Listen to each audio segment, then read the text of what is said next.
আরিয়ান বাবুর জন্য সকালে নাস্তা তৈরি করলাম, আমাদের জন্য করলাম। এখানে হচ্ছে আরিয়ানের জন্য নুডলস, ও এরকম সুপি নুডলস খেতে পছন্দ করে। আর এখানে হচ্ছে কোয়েল পাখির ডিম।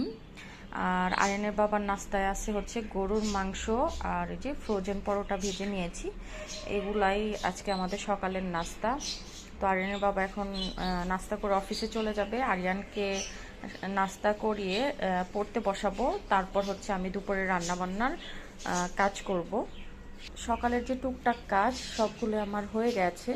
এখন হচ্ছে আমি এই লটকনগুলো সবগুলো খোসা ছাড়িয়ে একটু ভর্তা বানাবো। আমার বাসার এই লাইটটা আমার অনেক বেশি পছন্দ। আজকে টুকটাক অনেক অনেক কাজ আছে। এই যে বাসায় তো এতদিন গেস্ট ছিল, তো সব প্লেট বাটি এলোমেলো হয়ে আছে। আজকে টেবিলটা ক্লিন করব। যা প্রয়োজন সেগুলো আমি টেবিলে রাখবো, আর যেগুলো আমার প্রয়োজন না সবগুলো আমি গুছিয়ে ফেলবো। টেবিল গুছানো শেষ, এখন আমি এই জামা কাপড়গুলো ভিজিয়ে রাখবো। এই জামা কাপড়গুলো ক্লিন করে উঠিয়ে ফেলতে হবে।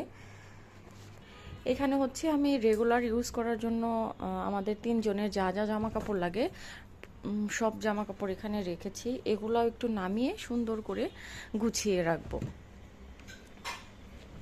দুপুরে কি রান্না করব, মাছ বা মাংস, সেগুলো আগে ভিজিয়ে নিই, তারপর হচ্ছে আমি অন্য কাজ করি। তো এই ফ্রিজে মাছ নেই, সব মাংস আছে।